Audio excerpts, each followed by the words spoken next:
நம்மால் தேவையில்லை என்று வீசப்படுகின்ற விதையானது சூழ்நிலைக்கு ஏற்றவாறு தன்னை மாற்றி முளைத்து பெரிதாக வளர்ந்து மக்களுக்கு பயனளிக்கின்றது.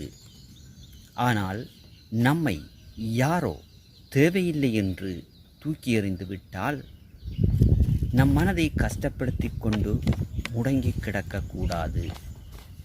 நமக்கென்று ஒரு உலகத்தை உருவாக்க வேண்டும், நமக்கென்று ஒரு கனவை உருவாக்க வேண்டும். நம்மை யாராவது விட்டு சென்றால் என்ன, நீங்கள் வேண்டாம் என்று சொன்னால் என்ன, எதுக்கும் மிரண்டு விடக்கூடாது, பயப்படக்கூடாது.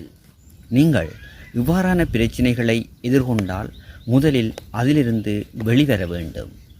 அப்போதான் புதிய சிந்தனைகள் தோன்றும்.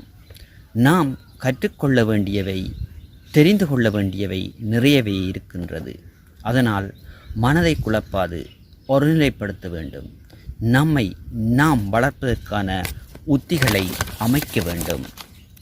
யார் உங்களை வேண்டாம் என்று சொன்னார்களோ அவர்கள் உங்களை ஒருமுறை பார்க்க வேண்டும் என்று ஏங்குகின்ற அளவிற்கு உங்களை நீங்களே உயர்த்தி வைத்து கொள்ளுதல் வேண்டும். மற்றவர்களால் பாராட்டி கௌரவிக்கப்பட்டு முன்னேறியவர்களை விட ஒதுக்கப்பட்டு ஏமாற்றப்பட்டு அவமானப்பட்டு காயப்படுத்தப்பட்டு முன்னேறியவர்கள் அதிகமாக காணப்படுகின்றனர். எது எவ்வாறு இருந்தாலும் உயர்வதோ தாழ்வதோ எல்லாம் நம்முடைய கையில்தான் இருக்கிறது. நாம் நம்மை உருவாக்க வேண்டும். நாம் கடந்து வந்த வழிகளை கவனித்து தவறுகளை திருத்தி வேண்டாம் என்றவர்களுக்கு முன் உதாரணமாக திகழ வேண்டும். பயணம் செய்யும் பாதையில் முட்கள் தடைகள் காணப்படலாம்.